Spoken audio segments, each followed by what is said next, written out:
जय हिंद साथियों, welcome to next level coach. आप सभी लोगों का हमारे यूट्यूब चैनल पर हार्दिक स्वागत है, अभिनंदन है। आइए आज हम बात करने जा रहे हैं साइंस की श्रृंखला में आगे चर्चा करेंगे, जिससे इसके पहले हम की वीडियोस में हमने डिस्कस किया था ह्यूमन डाइजेस्टिव सिस्टम के बारे में, एलिमेंट्री कैनाल तथा भोजन और भोजन के डाइजेशन के बारे में, तथा भोजन कैसे पचता है, ये सारी चीजें हमने डिस्कस कर ली थी। मुख में भोजन का पाचन, आमाशय में भोजन का पाचन और छोटी आंत में भोजन का पाचन, इन सभी चीजों को हमने डिस्कस कर लिया था। आइए आज हम बात करने जा रहे हैं उसके कुछ चीजें जो बच गई थी उन पर डिस्कस करेंगे, और आज का हमारा ये लेक्चर जो लास्ट लेक्चर रहेगा ह्यूमन डाइजेस्टिव सिस्टम के बारे में। इसके बाद हम नए टॉपिक पर चर्चा करेंगे अगले दिन से। तो आइए आज हम कुछ जो रह गया है उसको आज इस पूरे टॉपिक को खत्म करते हैं। तो जिसमें हम देखेंगे आज लीवर के बारे में। लीवर के बारे में हम देखेंगे कि क्या है लीवर। लीवर यह शरीर की सबसे बड़ी ग्रंथि है। लीवर की बात की जाए तो यह शरीर की सबसे बड़ी ग्रंथि है। अब हम जानते हैं कि शरीर की जो ग्रंथियां होती है वो एंजाइम और हार्मोन्स का स्रावण करती हैं, लेकिन यह ऐसी ग्रंथि है जो ना तो एंजाइम का स्रावण करती है, ना ही किसी प्रकार के हार्मोन्स का स्रावण करती है। तो ध्यान रखेंगे, यह शरीर की सबसे बड़ी ग्रंथि है, फिर भी यह कोई भी हार्मोन्स या किसी भी प्रकार के एंजाइम का स्रावण नहीं करती। दूसरी चीज, लीवर में क्या होता है, लीवर में यहाँ पर इससे पहले की वीडियोस में हमने डिस्कस किया पित्त लवण के बारे में कि जिसका काम क्या होता है फैट को डाइजेस्ट करना पाइसीकरण की प्रक्रिया के द्वारा। इसका काम क्या होता है कि जो पित्त लवण हमको कहाँ से प्राप्त होता है, कहाँ से हमारी स्मॉल इंटेस्टाइन में आता है, तो वो यहीं से आता है। तो पित्त लवण का निर्माण कौन करता है, वो लीवर करता है। तो इसमें लिखा क्या है कि यह पित्त लवण का निर्माण करता है। उसके बाद बात की जाए कि लीवर का काम हमने जाना था, जो एक्स्ट्रा फूड होता है हमारा, जो फैट हो गया या ग्लाइकोजन हो गया, वो रिजर्व फूड के रूप में कहाँ स्टोर होता है, तो वो रिजर्व फूड के रूप में लीवर में ही स्टोर होता है। तो फैट का काम क्या होता है, हमारी ठंड से रक्षा करना, ये क्या काम होता है, ये फैट वगैरह का काम होता है। तो ये स्टोर कहाँ होता है, अगर हम कई दिनों तक खाना नहीं खाते हैं और हमें भोजन की आवश्यकता पड़ती है, तो यही जो ग्लाइकोजन एंड फैट जो रिजर्व फूड के रूप में स्टोर है, वही हमारा काम आता है बाद में। तो ये ग्लाइकोजन एंड फैट को रिजर्व फूड के रूप में स्टोर करता है। उसके बाद यह सभी विषैले पदार्थ, अगर हम किसी भी प्रकार का कोई विषैला पदार्थ खा लेते हैं तो यह कोशिश करता है लीवर की लगभग लगभग सभी विषैले पदार्थ को ये अपने अंदर एब्जॉर्ब कर लेता है। कभी कभी सिचुएशन ये होती है कि अगर किसी भी व्यक्ति की मृत्यु हो जाती है तो उसमें जो डॉक्टर पोस्टमार्टम रिपोर्ट होती है, तो उसमें पोस्टमार्टम में क्या देखते हैं कि उसके लीवर में कौन सा विषैला पदार्थ पाया गया। तो वहां पर लीवर में मोस्टली देखा जाएगा कि यहाँ पर कौन सा विषैला पदार्थ इसने खाया था। तो यह देखेंगे कि यह सभी विषैले पदार्थों का अवशोषण करता है और यूरिया का निर्माण भी करता है। तो ये हमने जान लिया लीवर के बारे में कि लीवर में क्या है, यह शरीर की सबसे बड़ी ग्रंथि है। और क्या जाना कि यह किसी भी प्रकार के एंजाइम या हार्मोन्स का निर्माण या स्रावण नहीं करती है। यह पित्त लवण बाइल साल्ट का निर्माण करता है, तथा आगे हमने देखा कि जो ग्लाइकोजन एंड फैट जो रिजर्व फूड के रूप में होता है, वो ग्लाइकोजन में हम जो रखते हैं वो कहाँ स्टोर होता है, वो हमारा लीवर में ही स्टोर होता है। और यह सभी प्रकार के विषैले पदार्थ का अवशोषण करता है तथा यूरिया का निर्माण करता है। तो ये हमने जान लिया लीवर के बारे में, ये हमारा रह गया था तो हमने जान लिया। आइए आज हम अब आगे की बात करेंगे, कुछ और पॉइंट्स पे देखेंगे, जिसमें देखेंगे संतुलित आहार और देखेंगे संपूर्ण आहार।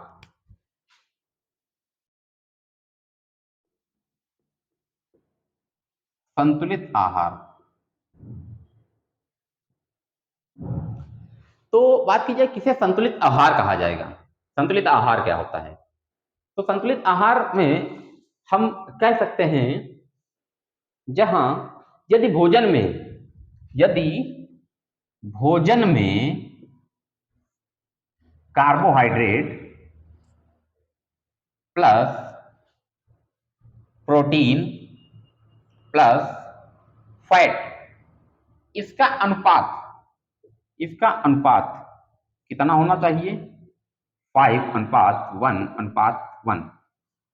यदि भोजन में बात की जाए तो कार्बोहाइड्रेट, प्रोटीन एंड फैट का अनुपात कितना होना चाहिए? 5:1:1। 5:1:1। तो यदि भोजन में कार्बोहाइड्रेट, प्रोटीन तथा वसा का अनुपात 5:2:1 है तो यह क्या कहा जाएगा? यह हमारा संतुलित आहार है। संतुलित आहार के लिए हमें खाना क्या चाहिए कि हमें ये पूर्ण रूप से मिल जाए। तो इसके लिए अच्छा सोर्स होगा कि दाल, पहले तो हम चावल, दाल एवं घी, इन तीनों को देखेंगे। तो जहां से चावल से क्या मिलेगा? हमें कार्बोहाइड्रेट मिलेगा। दाल से क्या मिलेगी? हमें प्रोटीन्स।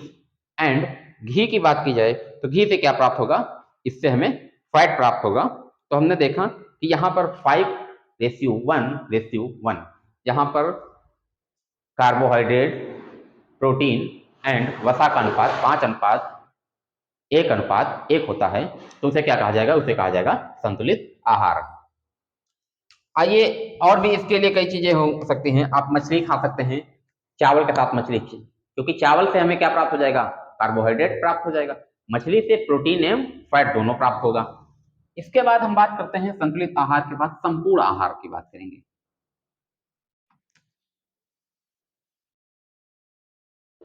संपूर्ण आहार, संपूर्ण आहार की बात की जाए तो संपूर्ण आहार क्या होगा? यदि भोजन में सभी प्रकार के भोज्य पदार्थ पाए जाते हैं, यदि भोजन में सभी प्रकार के भोज्य पदार्थ पाए जाते हैं तो उसे क्या कहा जाएगा? कह सकते हैं भोजन में सभी प्रकार के भोज्य पदार्थ, भोज्य पदार्थ। यदि भोजन में सभी प्रकार के भोज्य पदार्थ पाए जाते हैं तो उसको क्या कहा जाएगा? उसको कहा जाएगा कि ये क्या है? ये हमारा संपूर्ण आहार है। तब इसे क्या कहेंगे कि हमारा ये संपूर्ण आहार है। इसके लिए हमें क्या क्या खाना पड़ेगा? इसके स्रोत क्या होंगे? मांस, मछली, अंडा, अगर देखा जाए तो दूध एवं सोयाबीन। दूध एक ऐसा, दूध की बात की जाए तो दूध और सोयाबीन, तो दूध में देखा जाएगा इसमें भोजन में सभी पदार्थ की बात की जाए जिसमें हमें कार्बोहाइड्रेट मिल रहा हो, प्रोटीन मिल रहा हो, फैट मिल रहा हो, विटामिन मिल रहा हो, वाटर मिल रहा हो, मिनरल्स मिल रहे हो, तो ये सभी चीजें अगर हमारे भोजन में मिल रही हैं तो उसे क्या कहा जाएगा? उसे कहा जाएगा संपूर्ण आहार। तो दूध, दूध में क्या हो जाएगा कि दूध में आपको कार्बोहाइड्रेट, प्रोटीन, फैट, विटामिन हर चीज अवेलेबल होती है। तो ये हमारा हो जाएगा फर्स्ट नंबर पे, कह सकते हैं। इसके अलावा अगर बात की जाए तो सेकंड नंबर पे हमारा आता है सोयाबीन, जिसमें सारी चीजें आपकी जो भोज्य पदार्थ में युक्त हैं वो पाई जाती हैं। तो ये हमारा हो गया संतुलित आहार एवं संपूर्ण आहार के बारे में जान लिया। अब आइए बात करते हैं विटामिन की। विटामिन के बारे में जानेंगे, चर्चा करेंगे। विटामिन, तो विटामिन की बात की जाए, विटामिन का काम क्या होता है? तो विटामिन का काम होता है हमारे शरीर को रोगों से रक्षा करने का काम कौन करता है? ये काम करता है विटामिन का, करता है। विटामिन की बात की जाए तो इसमें विटामिन कितने टाइप्स के? हम दो टाइप्स के विटामिन देखेंगे। एक तो जो कौन से हो जाएंगे पानी में घुलनशील, और दूसरा हो जाएगा वसा में घुलनशील। एक तो हो जाएगा पानी में घुलनशील और दूसरा हो जाएगा वसा में घुलनशील। वसा में घुलनशील, वाटर soluble, वाटर soluble,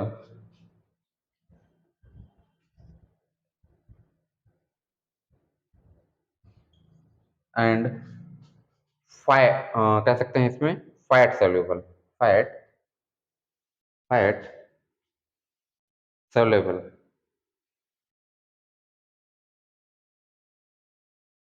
पानी में घुलनशील एंड दूसरा हो जाएगा हमारा वसा में घुलनशील। तो पानी में घुलनशील कौन कौन से होते हैं, यहां पर आएगा B and C, B and C. वसा में घुलनशील कौन कौन से विटामिन होते हैं, तो ए डेक, ए डी ई सी, एडक, ये कौन से हो जाएंगे, ये वसा में घुलनशील हो जाएंगे और ये हो जाएंगे पानी में घुलनशील।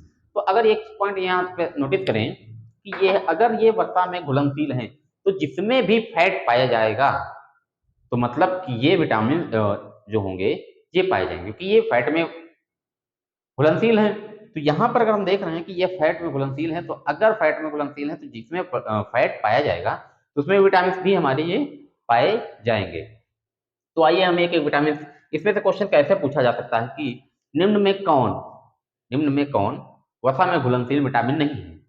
ऑप्शन में रखा जाएगा, option number a d, option number b c, option number यहाँ पे आपका एडेक, यहाँ पर ए डी ई के होगा ये एडेक। ऑप्शन नंबर में यहाँ पे क्या आ जाएगा, रख सकता है इधर के 3 रख देगा और एक रख देगा इधर का जो पानी में घुलनशील होगा। तो आपको बताना होगा कि इनमें कौन वसा में घुलनशील विटामिन नहीं है।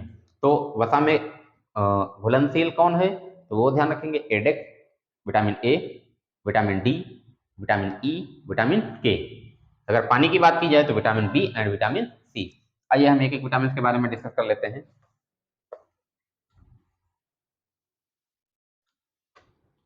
सबसे पहले हम देखेंगे वसा में घुलनशील विटामिन के बारे में देखेंगे, फैट सॉल्युबल जो विटामिन हैं। तो सबसे पहले हम देखेंगे विटामिन ए के बारे में। विटामिन ए, इसका नाम क्या होता है, तो इसे क्या कहा जाता है, रेटिनॉल। इसे क्या कहा जाता है, विटामिन ए की बात की जाए तो इसे क्या कहा जाता है, तो इसे रेटिनॉल, रेटिनॉल, इसे क्या कहा जाता है, इसे रेटिनॉल कहा जाता है। तो नाम कैसे ध्यान रखेंगे, रेटिनॉल। विटामिन ए की कमी से पहली बात तो रोग कौन सा हो जाएगा, रतौंधी रोग होगा। कौन सा रोग होगा, हमें रतौंधी नामक रोग हो जाता है। तो रतौंधी में ये होगा कि हमें रात के समय में दिखाई नहीं देता। तो ये देखते हैं, दिखाई देने के लिए हमारी आंख में रेटिना वगैरह जैसे है, तो रेटिना से क्या वर्ड मिल जाएगा हमें, रेटिनॉल, इसका नाम क्या हो जाएगा, रेटिनॉल। तो रतौंधी, इसके स्रोत की बात की जाए तो इसके स्रोत क्या होंगे, तो विटामिन ए की कमी ना हो हमें क्या क्या खाना पड़ेगा। स्रोत की बात की जाए तो इसके स्रोत में हम देखेंगे अंडे, लीवर, अंडा खा सकते हैं, लीवर, मांस, गाजर। अगर बात की जाए तो सबसे ज्यादा मात्रा में विटामिन ए किसमें पाया जाता है, तो ये आपका गाजर में पाया जाता है। किसमें पाया जाएगा, तो ये गाजर में पाया जाएगा। आम, तो ये हो जाएगा हमारा विटामिन ए के बारे में। तो विटामिन ए में की वजह से किस बीमारी का जन्म होता है, तो विटामिन ए की बीमारी वजह से रतौंधी नामक बीमारी होती है। और विटामिन ए का नाम क्या होता है, तो उसे रेटिनॉल बायोलॉजी की लैंग्वेज में कह सकते हैं। उसके बाद हम आगे आइए देखते हैं दूसरा विटामिन की बात करेंगे, विटामिन डी की बात करेंगे। किसकी बात करेंगे, विटामिन डी की। विटामिन डी, विटामिन डी की बात की जाए तो विटामिन डी का दूसरा नाम क्या होता है, तो विटामिन डी का कैल्सीफोराल, कैल्सीफोराल, इसका दूसरा नाम क्या हो जाएगा, कैल्सीफोराल। ये विटामिन डी का दूसरा नाम हो जाएगा। इसकी कमी से विटामिन डी का सबसे अच्छा स्रोत क्या हो जाएगा, और इसकी कमी से कौन सा, तो इसकी कमी से अगर बात की जाए तो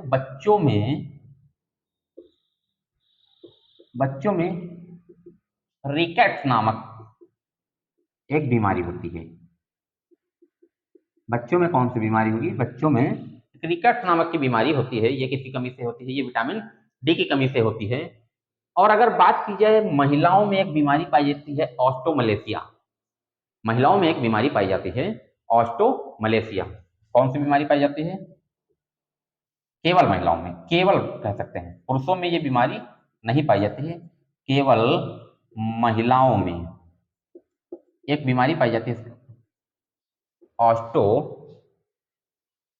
ऑस्टियोमलेशिया, ऑस्टियोमलेशिया।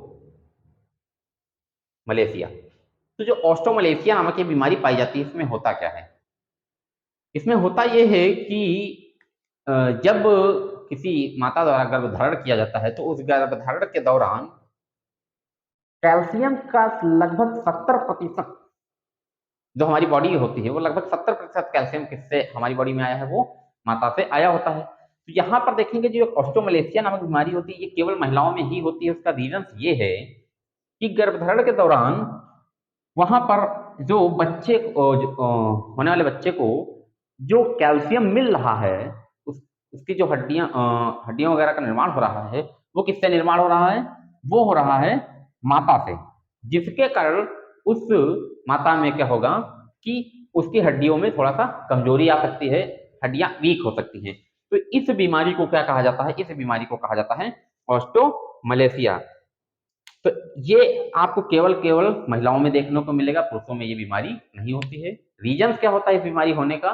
कि गर्भधारण के समय जो जन्म लेने वाले बच्चे को जो भी कैल्शियम प्रोवाइड होता मिलता है, वो कहाँ से मिलता है? वो माता से मिलता है। माता से कैल्शियम मिलने के कारण माता की जो हड्डियां होती हैं वो कमजोर हो जाती हैं, और इस बीमारी को क्या कहा जाता है? इस बीमारी को कहा जाता है ऑस्ट्रोमलेशिया। इसीलिए लगभग उनसे भारी काम या भारी कार्य नहीं कराए जाते हैं, क्योंकि हो सकता है नॉर्मल काम करने में कोई समस्या नहीं है, लेकिन किसी वजन चीज को उठाने में हो सकता है हड्डी क्रैक हो सकती है, कोई ऐसी बीमारी या समस्या उसमें हो सकती है। तो ये हमने जाना ऑस्ट्रोमलेशिया। स्रोत के बारे में बात की जाए, स्रोत, तो विटामिन डी का सबसे अच्छा स्रोत है सूर्य। विटामिन डी का सबसे अच्छा स्रोत है, ये क्या हो जाएगा? सूर्य। और कहाँ से हमको विटामिन डी प्राप्त होता है? तो लगभग और हमें प्राप्त हो जाएगा दूध से भी, घी से भी, और अंडे से भी। तो विटामिन डी का कोई भी शाकाहारी स्रोत नहीं है। विटामिन डी का कोई भी शाकाहारी स्रोत नहीं है, ये भी ध्यान रखेंगे। तो ये विटामिन डी के बारे में हो गया। नोट करना तो नोट भी कर सकते हैं। इस बीमारी का नाम भी ध्यान रखेंगे, ये किसकी कमी से होती है? ऑस्ट्रोमलेशिया बीमारी, ये महिलाओं में होती है, और ये विटामिन डी की कमी से होती है। रीजन क्या होता है? क्योंकि ये गर्भधारण के समय महिलाओं में, माता में, वो अपने बच्चे को जो कैल्शियम का ट्रांसफर होता है, जिसके कारण उन्हें यह बीमारी हो जाती है। तो ये हमारा हो गया विटामिन डी के बारे में। आइए अब आगे हम बात करेंगे विटामिन ई के बारे में। विटामिन ई, जिसमें से क्वेश्चंस आते हैं उन्हीं को डिस्कस करेंगे। विटामिन ई, तो विटामिन ई की बात की जाए तो इसका नाम क्या होता है? Biological tocopherol. इसका टोकोफेरॉल, इसका नाम क्या हो जाएगा? टोकोफेरॉल। इसका नाम क्या हो जाएगा? टोकोफेरॉल। विटामिन ई की बात की जाए तो इससे क्या कहा जाता है? सुंदरता बढ़ाने वाला विटामिन कहा जाता है। इसे सुंदरता बढ़ाने वाला विटामिन कहा जाता है। इसकी कमी से कौन सी बीमारी होती है? तो कमी से झुर्रियां पड़ सकती हैं। कमी से क्या हो सकती हैं? कमी से इसकी झुर्रियां, आपके चेहरे पर झुर्रियां पड़ सकती हैं। सुंदरता बढ़ाने वाला इसको विटामिन कहते हैं। इसे इसीलिए क्या कहते हैं? ब्यूटी विटामिन, ब्यूटी विटामिन भी कहा जाता है। इसको क्या कहा जाता है? इसको ब्यूटी विटामिन भी कहा जाता है। और इसकी कमी से आपके चेहरे पर क्या हो सकती हैं? झुर्रियां वगैरह पड़ सकती हैं। और अगर बात की जाए तो पुरुषों में इसकी कमी से क्या प्रॉब्लम हो सकती है? पुरुषों में इसकी कमी, पुरुषों में इसकी कमी से नपुंसकता की प्रॉब्लम हो सकती है। विटामिन ई की कमी से पुरुषों में नपुंसकता की प्रॉब्लम हो सकती है। तो ये विटामिन ई की बात हमने जान ली। अगर बात की जाए स्रोत क्या होंगे, तो स्रोत की बात की जाए तो इसके स्रोत में हम देखेंगे कि black T, green tea, black T, green tea, मांस, अंडे, मांस, अंडे, तो दूध भी कह सकते हैं, मांस, अंडे, दूध, इस तरीके की चीजें जो होंगी। और मैक्सिमम आपको मिलेगा फ्रेश फ्रेश फ्रूट, मैक्सिमम आप अगर खाते हैं black T, green tea and fresh fruits खाते हैं तो उससे क्या होगा, उससे आपको विटामिन ई की कमी नहीं रहेगी, जिससे इसमें एक चीज ध्यान रखिएगा, विटामिन ई को एंटीऑक्सीडेंट कहा जाता है। एंटीऑक्सीडेंट इसलिए कहा जाता है क्योंकि हमारी बॉडी में कुछ मुक्त मूलक होते हैं जो बुढ़ापे के लिए जिम्मेदार होते हैं और वो उनको मारता है। तो ये भी ध्यान रखिएगा एक पॉइंट को। विटामिन ई के बाद हम आगे देखेंगे, विटामिन ई के बाद हम किस पे बात करेंगे, विटामिन के। ये हमारे जितने भी विटामिन हैं, ये सभी के सभी विटामिन फैट में घुलनशील हैं। अब आएगा हमारा विटामिन विटामिन के। तो यह इसका काम क्या होता है, रक्त का थक्का बनने में मदद करता है। रक्त का थक्का बनने में कौन मदद करता है, तो क्वेश्चन में लिख के आएगा, रक्त का थक्का बनने में विटामिन के हमारी मदद करता है। उसके बाद बात करेंगे विटामिन सी की बात करेंगे। अब हम बात करेंगे vitamin c and vitamin b की। तो विटामिन सी की बात कर लेते हैं पहले, vitamin c and vitamin b. तो ये विटामिन सी में हम क्या चीज देखेंगे, विटामिन सी में कि इसको एस्कार्बोरिक एसिड, एस्कार्बोरिक एसिड इसको क्या कहा जाता है, इसको एस्कार्बोरिक एसिड कहा जाता है। तो अगर यहाँ पर एसिड वर्ड आ गया तो लगभग ये पता चल गया कि ये कैसा पदार्थ होगा, ये एक हमारा एक खट्टा पदार्थ होगा। ये कैसा पदार्थ होगा, ये एक प्रकार से खट्टा ही पदार्थ होगा। तो इसमें आइए देखते हैं क्या होगा। यह एकमात्र विटामिन से एकमात्र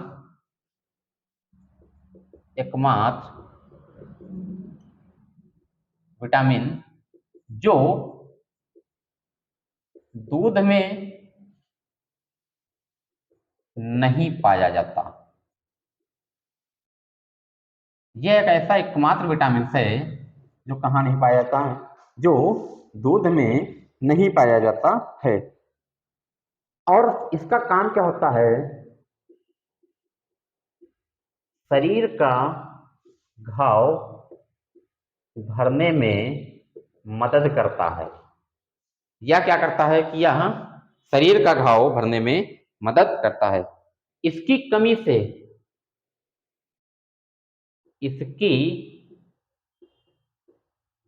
से कौन सी बीमारी होती है, हमें स्कर्वी नामक बीमारी होती है। स्कर्वी नामक बीमारी किसकी कमी से होगी, तो विटामिन सी की कमी से स्कर्वी नामक बीमारी होती है और यह घाव भरने में मदद करता है।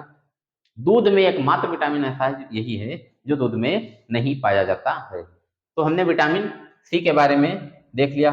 इसके स्रोत की बात की जाए तो आप खट्टी चीजें खाएंगे जैसे नींबू,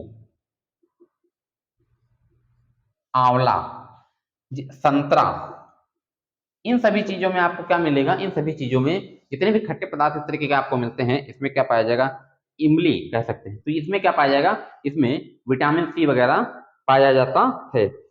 विटामिन सी के बाद हम अभी हमारा एक रह गया है विटामिन बी। विटामिन बी को हम देख लेते हैं और लगभग इस ह्यूमन डाइजेस्टिव सिस्टम के बारे में हमारा लगभग इतना रहेगा। अगले टॉपिक पर हम नेक्स्ट डे बात करेंगे, एक नए टॉपिक के साथ डिस्कस करेंगे। तो आइए देखते हैं विटामिन बी। विटामिन बी की बात की जाए तो विटामिन बी में आपके कई टाइप्स के B1, B2, B3, B5, B9, B7 इस तरह के कई टाइप्स के विटामिन पाए जाते हैं, इसलिए उन्हें क्या कहा जाता है, बी कॉम्प्लेक्स। इन्हें क्या कहा जाता है, इन्हें बी कॉम्प्लेक्स विटामिन भी कहा जाता है। इससे रोग कौन सा होता है, तो इससे रोग की बात की जाए, रोग बेरी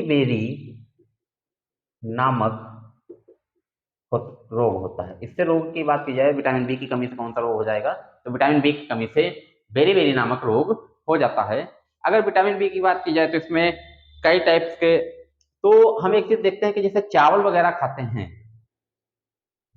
तो यहाँ पर अगर हम जैसे कि चावल वगैरह खा रहे हैं, तो चावल चावल पकाने पर उसमें जो व्हाइट कलर का मटेरियल आपको जिसको माड़ कह सकते हैं, वो जो हो वो निकलता है।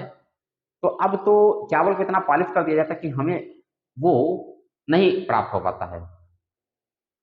पहले ग्रामीण क्षेत्र में आज भी अगर बात की जाए तो अभी तो बहुत कम ही मात्रा में है, लेकिन अगर पहले की बात की जाए ग्रामीण क्षेत्र में चावल पकाने के बाद उसमें से व्हाइट कलर का जो बचता था, लोग उसको खा लेते थे, और खा लेने से क्या होता था, उसमें मैक्सिमम मात्रा में आपको क्या मिलता था, मैक्सिमम मात्रा में उसमें विटामिन बी मिलता था, जिसकी वजह से कौन सा रोग नहीं होता था, हमें बेरी बेरी रोग नहीं होता था। लेकिन अब चावल को इतना पॉलिश कर दिया जाता है, तो उसकी लेयर जो ऊपर की होती है, उस लेयर में ही हमारा विटामिन बी हमें प्राप्त होता है। लेकिन अब विटामिन बी की उपलब्धता उसकी वजह से जो उसमें थी वो नहीं मिल पाती है। लेकिन क्यों? क्योंकि उस चावल को इतना पॉलिश कर दिया जाता है कि उसका विटामिन वो निकल जाता है। बचा हुआ हम क्या खाते हैं? बचा हुआ हम खाते हैं कार्बोहाइड्रेट।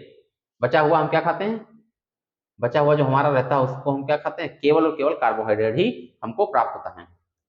कुछ चावल आते हैं विटामिन ए, विटामिन ए जिनको कहा जाता है golden rice. Golden rice golden rice में कौन सा विटामिन पाया जाता है? तो गोल्डन राइस में आपका मिलता है विटामिन ए मिलता है। तो ये हो गया हमारा विटामिन बी के बारे में। अगर इसके बारे में देखेंगे तो आप कई टाइप्स के विटामिन पाए जाते हैं जिनके रासायनिक नाम भी है। Vitamin B1, B2, B3, B5, B7, B9, इस तरीके के कई भी विटामिन के रासायनिक नाम हैं। तो वो लगभग उस पर हम इतना डिस्कस नहीं करेंगे। हमारा वीडियो आज यहीं तक रहेगा, और अगले दिन हम डिस्कस करेंगे नए टॉपिक हम पर। जो हमारा अगला टॉपिक रहेगा वो श्वसन, रिस्पिरेशन सिस्टम के बारे में हम जानेंगे, श्वसन के बारे में जानेंगे। आज के लिए हम इतना ही यहीं पर इस सेशन को समाप्त करते हैं। और हमने आज जितना भी हमारा पूरा ह्यूमन डाइजेस्टिव सिस्टम था उसको समझ लिया अच्छी तरीके से, जिसमें जिन लोगों ने इससे पहले की वीडियोस नहीं देखी हैं, इससे पहले की वीडियोस देख लें ताकि अच्छे से क्लियर हो जाए। आप सभी लोग इसी तरह से हमारे चैनल को लाइक, सब्सक्राइब और शेयर करते रहिए। Thank you all of you.